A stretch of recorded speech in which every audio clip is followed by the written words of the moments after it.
ஒரு பொண்ணு நைட்டு 11 மணி இருக்கும். அவங்க அம்மாவுக்கு கால் பண்ணுறா. கால் பண்ணி என்ன சொல்கிறா அப்படின்னா, அம்மா என்னை வந்து கூட்டிகிட்டு போயிருமா, என்னால் இங்கே இருக்கவே முடியல, வாம்மா வந்து என்னை கூட்டிகிட்டு போயிருமா அப்படின்னு கதறா. அப்போ அந்த பெண்ணோட பெற்றோரோட நிலைமை எப்படி இருக்கும்? என்ன ஆச்சு, மிட் நைட்டில் பொண்ணு வந்து கூப்பிட சொல்கிறாளே என்ன அப்படின் போது, மா அந்த பொண்ணுக்கு கல்யாணம் ஆயிடுச்சு. தன்னோட கணவர் வந்து கணவரோட குடும்பத்தினரும் வந்து தன்னை ரொம்ப டார்ச்சர் பண்ணுறாங்க. நீ இந்த வீட்டில் இதுக்கு மேலே இருக்கக்கூடாது, நீ போகணும் அப்படின்னு தொல்லை பண்ணியிருக்காங்க. அதனால் அந்த பொண்ணு அவங்க அம்மாவுக்கு ஃபோன் பண்ணி, அம்மா ப்ளீஸ் என்னை கூட்டிகிட்டு போயிருமா, நம்ம இங்கே என்னால் இங்கே இருக்க முடியல, என்னை கூட்டிகிட்டு போயிரு அப்படின் போது அந்த அம்மா அவங்க ஒரு வார்த்தை சொல்கிறாங்க. என்ன அப்படின்னா, அதெல்லாம் இல்லை, நீ அங்கே இரு, எதுக்கு இப்போ நீ வரணும், அதெல்லாம் ஒன்றும் நீ வர வேண்டாம் அப்படின்றாங்க. அப்போ அந்த பொண்ணு சொல்கிறாங்க, ஏன்னா அந்த பொண்ணுக்கு தான் தெரியும் தான் எப்படிப்பட்ட ஒரு சூழ்நிலையில் இருக்கும். தன்னோட கணவரும் தன்னோட கணவரோட குடும்பத்தினரும் தன்னை எந்த அளவுக்கு டார்ச்சர் பண்ணுறாங்கன்னு புரிஞ்சனால, இல்லை கேப் புக் பண்ணியாவது என்னை போக சொல்கிறாங்க, நான் கேப் புக் பண்ணி நைட் வந்துட்டுமான்னு. ஆனால் அங்கே ஆப்போசிட்டில் பேசினா அவங்க அம்மாவுக்கு என்ன தோணுது அப்படின்னா, மிட் நைட்டில் எதுக்கு நீ எப்படி வரணும்? இது அந்த அம்மாவோட அலட்சியம்னு சொல்கிறதா, இல்லை மருமக மேலே இருந்த நம்பிக்கையா அப்படின்னு தெரியல. ஏன்னா அப்படி என்ன நடந்துற போது ஒரு நைட்லன்றனால, அதெல்லாம் இல்லை, நீ அப்படியே ஒன்றும் மிட் நைட்டில் வர வேணாம், பொழுது சாஞ்சதுக்கப்புறம் உன்னை போன்னு சொல்கிறாங்க, நீ வீட்டுக்கெலாம் வராத, அங்கே இரு, அங்கே படுத்து தூங்கு, காலையில் நான் வந்து பார்த்துக்கிறேன், அங்கே இரு, இங்கே வராத அப்படின்றாங்க.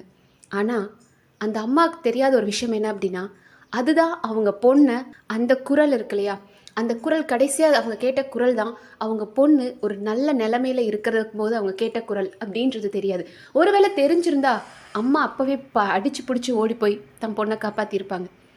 ஏன்னா அதுக்கப்புறம் நடந்த சம்பவம், அடுத்த நாள் அவங்க மருமகன் ஃபோன் பண்ணுறாரு, அக்கா அவள் ரெஸ்ட் ரூம் போயிட்டு வரேன்னு சொன்னாக்கா, திடீர்னு பார்த்தா மண்ணெண்ணெய் ஊற்றி கொளுத்திக்கிட்டா. அதை கேட்ட அம்மாவுக்கு பயமாக இருக்குது, என்ன சொல்கிறீங்க, என்னாச்சு அப்படின்போது, ரொம்பலாம் பயப்படாதீங்க, ஒன்றும் இல்லை, லைட்டாக கொஞ்சம் காயம் பட்டிருக்கு, அப்படி லைட்டாக கையில் காலில் லைட்டாக காயம் இருக்குது, அவ்வளோதான், நான் ஹாஸ்பிட்டலில் சேர்த்துட்டேன், நல்லா தான் இருக்கா, நீங்கள் பயப்படாதீங்க அப்படின்னு. அம்மா சொல்கிறாங்க, இல்லை நான் வேணால் புறப்பட்டு வரட்டுமா இப்போ அப்படின்னு. இல்லை வேண்டாம், இப்போ எதுக்கு நீங்கள் வந்துட்டு, நீங்கள் காலையில் வாங்க, ஒன்றும் பிரச்சனை இல்லை, லைட்டாக தான் இருக்குது. தன்னோட மனைவிக்கு அவ்வளோ ஒரு காயம், மனதளவிலையும் உடம்பளவிலையும் காயம் கொடுத்துட்டு அதை அவங்க பேரண்ட்ஸ் கிட்ட சொல்லும்போது கூட ஒன்றுமே இல்லை, பயப்படாதீங்க, காலையில் வாங்க அப்படின்னு சொல்லியிருக்கார் அந்த நபர். இந்த நபர் யார் அப்படின்னு பார்த்தோன்னா, செங்கல்பட்டு மாவட்டத்தில் அதிவிரைவு போலீஸாராக இருக்கிற ஒருத்தர். இவரோட வயசு 31. இவர் காதலிச்சு கல்யாணம் பண்ணிக்கிட்ட பொண்ணு தான் அந்த பாதிக்கப்பட்ட பொண்ணு. ஸோ ரொம்ப வருஷம் காதலிச்சு, 2 பேரும் காதலிச்சிருக்காங்க, நல்லா ஊர் சுற்றியிருக்காங்க, காதலர்கள் எப்போதும் போல் எப்படி இருப்பாங்களோ அந்த மாதிரி ரொம்ப ஜாலியாக இருந்திருக்காங்க. ஆனால் ஒரு கட்டத்துக்கு மேலே இந்த ஆண் என்ன பண்ணியிருக்கார் அப்படின்னா, இல்லை நம்ம 2 பேரோட ரிலேஷன்ஷிப் போதும், நம்ம இதை பிரேக் பண்ணிக்கலாம் அப்படின்னு இருக்காங்க. அப்போ தான் அந்த பொண்ணுக்கு பயம் வந்திருக்கு, நான் உன் கூட பழகிறேன்னு எல்லாருக்கும் தெரியும், நம்ம 2 பேரும் ரிலேஷன்ஷிப்பில் இருக்கோம், உன் கூட நான் வெளியே வந்திருக்கேன், ஊர் சுற்றியிருக்கேன், நான் உன் கூட தான் பழகினேன்றது எல்லாருக்கும் தெரியும், இதுக்கப்புறம் நீ என்னை கலட்டி விட்ட அப்படின்னா என் வாழ்க்கை என்ன ஆகும், நீ தான் என்னை கல்யாணம் பண்ணணும் அப்படின்னு அந்த பொண்ணு கேட்குறாங்க.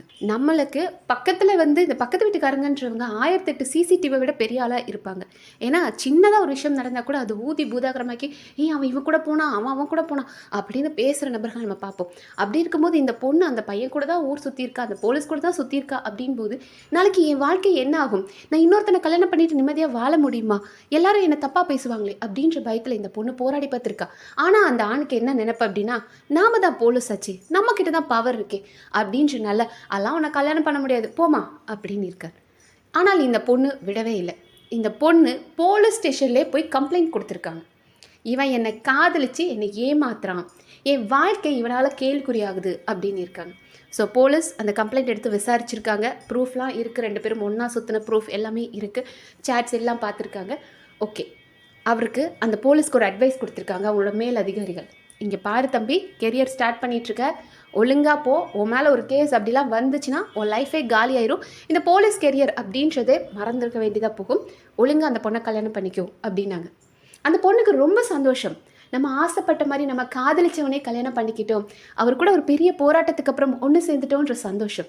ஆனால் அவனுக்கு ரொம்ப பெரிய கோபம், நான் வேண்டான்னு சொன்னவ என் மேலே கேஸை போட்டு, அதாவது நான் ஒரு போலீஸ், எனக்கு பவர் இருக்குன்னு நினச்சி, ஆனால் ஒரு போலீஸ் மேலேயே கேஸை போட்டு அவளையே என்னை கல்யாணம் பண்ண வச்சுட்டா, அவள் எவ்வளோ திமிர் பிடிச்சவளாக இருக்கா, என் பேரை கெடுத்திருக்கா, என் குடும்பத்தை அசிங்கப்படுத்தியிருக்கா, இப்போ இவ்வளோ வேற கல்யாணம் பண்ணணுமா அப்படின்ற ஒரு கோபத்தில் அவர் இருந்திருக்கார். அவருக்கு மட்டும் இல்லை, அவங்க குடும்பத்துக்கே அது ரொம்ப பெரிய அவமானம் அப்படின்னு நினச்சிருக்கார். ஸோ கல்யாணம் ஆகுது. கல்யாணம் ஆன கொஞ்ச நாள்லேயே ரொம்ப பெரிய டார்ச்சர் அந்த பொண்ணு அனுபவிச்சிருக்காங்க. அந்த பொண்ணை ஃபிசிக்கலி மென்டலி டார்ச்சர் பண்ணியிருக்காங்க, குடும்பமே டார்ச்சர் பண்ணியிருக்கு அப்படின்னு அந்த பாதிக்கப்பட்ட பொண்ணோட அம்மா சொல்கிறாங்க. அவங்க அம்மா, அப்பா, அவரோட அண்ணா இப்படி எல்லாருமே என் பொண்ணை டார்ச்சர் பண்ணியிருக்காங்க. அதனால தான் ஒரு நாள் நைட் அந்த பொண்ணு ஃபோன் பண்ணி அழுதுருக்காங்க அவங்க அம்மாட்ட. அம்மா என்னை வந்து கூட்டிகிட்டு போயிருமா, என்ன எங்கேயாவது இருக்க முடியல, என்ன போன்னு சொல்கிறாங்க, நீ வாம்மா வந்து என்னை கூட்டிகிட்டு போயிருமா அப்படின்னு. இதை கேட்கும்போது அந்த ஆடியோ, இந்த ஒரு ஆடியோ ரிலீஸ் ஆகிருக்கு. இந்த ஆடியோ கேட்கும்போது நமக்கே உள்ள பயமாக இருக்குது. அந்த பொண்ணு அவனை காதலிச்சு ஒரு பெரிய போராட்டத்துக்கு அப்புறம் கரம் பிடிச்சி போன பொண்ணு நைட்டு ஃபோன் பண்ணி என்னை கூட்டிகிட்டு போயிருமா அப்படின்னு சொல்கிறாங்கன்னா எந்த அளவுக்கு அங்கே அவங்க ஒரு கஷ்டத்தை அனுபவிச்சிருக்காங்க அப்படின்றத புரிஞ்சுக்கணும். ஆனால் அம்மாவோட அலட்சியம், இந்த நைட்டில் எதுக்கு வரணும், சரி அந்த பொண்ணு தான் நைட்டு வர வேண்டாம், தாயாக இருக்கிற நீங்கள் என்ன பண்ணலாம், ஏதோ ஒரு பிரச்சனை நடந்துட்டுருக்கு, இப்போது அந்த பிரச்சனையோட பிரச்சனையாக அவள் அங்கே இருந்தால் இன்னும் வேறு ஏதாவது விளைவு வரும், ஸோ நாம் போவோம் அப்படின்னு அந்த பொண்ணோட அம்மா அப்போவே கிளம்பி போயிருக்கலாம். ஆனால் அம்மா என்ன நினச்சிட்டாங்கன்னா, சரி நைட்டு எதுக்கு, நான் காலையில் வரேன், நீ அது கேப்லாம் புக் பண்ணிட்டு வராத, அங்கே இரு அப்படின்ட்டாங்க. அதுக்கப்புறம் அந்த பொண்ணுக்கு நடந்தது என்ன அப்படின்றது யாருக்கும் தெரியல. அது ஒரு மர்மமாயிருச்சு. என்ன காரணம் அப்படின்னா, அந்த பொண்ணு தனக்கு தானே எண்ணெய் ஊற்றி கொளுத்திக்கிட்டாங்க அப்படின்றாங்க. ஒரு தாய்க்கு தன்னோட குழந்தைய எப்படி பார்க்கக்கூடாதோ அப்படி பார்த்துருக்காங்க. எல்லா பேரண்ட்ஸ்க்குமே சரி, தான் குழந்தைக்கு ஒரு சின்னதாக ஒரு காயம் படுது, ஒரு குண்டூசி குத்தி ரைட்டாக ரத்தம் வருது, ஒரு தீக்குச்சி பற்ற வைக்கும்போது ஒரு காயம் வருது, அதை கூட அவங்களால தாங்க முடியாது. ஆசையாக வளர்த்து அந்த பொண்ணு நல்லா வாழணும்னு அடிக்கடி வரதட்சணை எல்லாம் கொடுத்து, கேட்கும் போதெல்லாம் கொடுத்து நல்லா வாழணும் அப்படின்னு ஆசைப்பட்ட பொண்ணு உடம்பு ஃபுல்லாக எரிஞ்சு, அந்த பொண்ணோட உடம்பு ஃபுல்லாக எரிஞ்சிருக்கு, தலையில் மொட்டையெல்லாம் அடித்து வச்சுருக்காங்க, அந்த பொண்ணுக்கு தலையெல்லாம் மொட்டையெல்லாம் அடிச்சிருக்காங்க. அப்படி இருக்கிற நிலமையில் அவங்க அம்மா பார்க்கும்போது எப்படி இருக்கும்னு யோசிச்சு பாருங்கள்.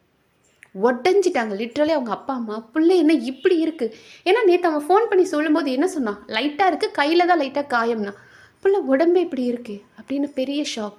அந்த பொண்ணு மண்டையில் ஏதோ கட்டையால் அடித்த மாதிரி ஒரு தழும்பு இருக்குது அப்படின்றாங்க. ஏன்னா மொட்டையெல்லாம் போட்டிருக்கனால நல்லாவே தெரியுது அப்படின்றாங்க. ஒரு வாரம் 7 நாட்கள் அந்த பொண்ணு நரக வேதனையை அனுபவிச்சிருப்பாங்க. அந்த பொண்ணு மட்டும் இல்லை, அவங்க குடும்பத்தாருக்கும் அந்த வேதனை. சாதாரண ஒரு சின்ன தீப்புண்ணாலே அது ஆறுறதுக்கு ரொம்ப லேட் ஆகும், ரொம்ப பெரிய வலி இருக்கும். ரொம்ப மோசமான மரணம் அப்படின்றதெல்லாம் கூட இந்த நெருப்பால் ஆகிற காயம் இருக்கு இல்லையா, தீ குளிக்கிறவங்களோட உடம்பெல்லாம் ரொம்ப பெரிய ஒரு வலி இருக்குன்னுவாங்க. அந்த பொண்ணு அந்த ஒரு வாரம் ஸ்ட்ரகிள், அந்த பொண்ணால் பேசவே முடியல, என்ன நடந்துச்சு அப்படின்றத அவங்களால போலீஸால் அவங்கக்கிட்ட எந்த ஒரு ப்ரூஃபும் வாங்க முடியல. ஏன்னா அந்த பொண்ணுக்கு தலையில் அடிபட்டிருக்கு, உடம்பு ஃபுல்லாக எரிஞ்சிருக்கு, அந்த பொண்ணால் பேசவும் முடியல. ஒரு வாரம் அந்த பொண்ணு ஹாஸ்பிட்டலில் இருந்திருக்காங்க, ஆனால் பேச முடியாத நிலைமை. ஏன்னா உடம்புல தீக்காயம் ஜாஸ்தியாக இருக்குது, பேர்ன் ஆகிருக்கு அவங்க உடம்பு, அவங்களால பேசவும் முடியாத ஒரு கட்டத்தில் இருந்ததுனால போலீஸ் முதல்ல இன்வெஸ்டிகேஷன் பண்ண முடியல, என்ன பிரச்சனை. ஏன்னா கால் வரும்போது அந்த பொண்ணு அன்றைக்கி கூப்பிடுறாங்க, அழுகுறாங்க, என்னை கூட்டிகிட்டு போன்னு சொல்கிறாங்க, இதை தான் சொல்கிறாங்க. அடுத்த நாள் அவங்க மருமகன் கால் பண்ணி, இல்லை பொண்ணு வந்து இவ தீ கொளுத்திட்டா அப்படின்றாங்க. ஸோ இதில் இதுக்கப்புறம் என்ன நடந்ததுன்றது தெரியல, அந்த பொண்ணுக்கு மட்டும்தான் தெரியும். அந்த பொண்ணு ஒரு வாரம் ஸ்ட்ரகிளுக்கு அப்புறம் இறந்துட்டாங்க. அவங்க அப்பா அம்மா ரோட்டில் உட்காந்து போராட்டம் பண்ணுறாங்க. பொண்ணு அன்றைக்கே ஃபோன் பண்ணி என்னை வந்து கூட்டிகிட்டு போன்னு சொன்னான். அப்போ இவங்க என் பொண்ணை ரொம்ப கொடுமைப்படுத்தியிருக்காங்க. என் பொண்ணு விருப்பமே இல்லாமல், ஏன்னா நாங்கள் கேஸ் போட்டு தான் அவனை கல்யாணம் பண்ணியிருக்கோம், ஸோ விருப்பமே இல்லாமல் போனதால என் பொண்ணை கொடுமைப்படுத்தி என் பொண்ணை இவங்க தான் ஏதோ பண்ணியிருக்கானுங்க. இவ்வளோ பெரிய காயம் அவள் பண்ண மாட்டா, அவள் தைரியமான பொண்ணு, என் பொண்ணை நான் அப்படி வளர்க்கல, இப்படி அவளுக்கு அவளே நெருப்பு வைக்கிற அளவுக்கு நான் வளர்க்கல, ஏதோ ஒன்று நடந்திருக்கு, ப்ராப்பர் இன்வெஸ்டிகேஷன் வேணும். எஃப்ஐஆர் ஃபைல் பண்ணி ரொம்ப நாள் ஆச்சு, இன்னும் பெருசாக இன்வெஸ்டிகேஷன் நடக்க மாட்டேங்குது, அவங்க குடும்பத்தையே விசாரிக்கணும் அப்படின்னு சொல்லி ரோட்டில் உட்காந்து போராட்டம் பண்ணுறாங்க. தயவு செஞ்சு ஒரு விஷயத்தை புரிஞ்சுக்கோங்க, எல்லாரோட வாழ்க்கையிலையும் ஏதோ ஒரு பிரச்சனை இருக்கும், ஆனால் ஒரு பாயிண்டில் நம்ம எடுக்கிற டெசிஷன் இருக்கு இல்லையா, அது ரொம்ப முக்கியம். என்னை கேட்டால் அந்த பொண்ணுக்கு வந்து அன்றைக்கே புரிஞ்சிருக்கணும், உன்னை காதலிச்சு உன்னை கலட்டி விடுறான் அப்படின்னா அவன்கிட்ட நீ போராடி மறுபடியும் அந்த வாழ்க்கைக்குள்ளே ஏன் போகணும். இன்றைக்கி காதலிச்சு உன்னை கலட்டி விடுறவன் நாளைக்கு உன்னை வேறு என்னெல்லாம் பண்ணுவான் அப்படின்றத அந்த பொண்ணு யோசிச்சிருக்கணும். ரெண்டாவது, அந்த அம்மா தான் பொண்ணு ஃபோன் பண்ணி அழுகிறா, என்னால் அங்கே இருக்க முடியல, அவங்க என்னை வீட்டை விட்டு வெளியே போன்னு சொல்கிறாங்க, நீ வந்து என்னை கூட்டிகிட்டு போமான்னு மிட் நைட்டில் அழுகிறா. நீங்கள் அங்கேயே இருன்றீங்க. இல்லை கேபு புக் பண்ணி நான் வரேம்மா அப்படின்னு அந்த பொண்ணு சொல்லும்போதும், இல்லை நீ வராத, மிட் நைட்டில் நீ ஏன் வர, காலையில் வா அப்படின்றீங்க. உங்கள் பொண்ணுக்கு அங்கே சுச்சுவேஷன் என்னன்றது உங்களுக்கு தெரியாது. அங்கே என்ன வேணாலும் நடக்கலாம்.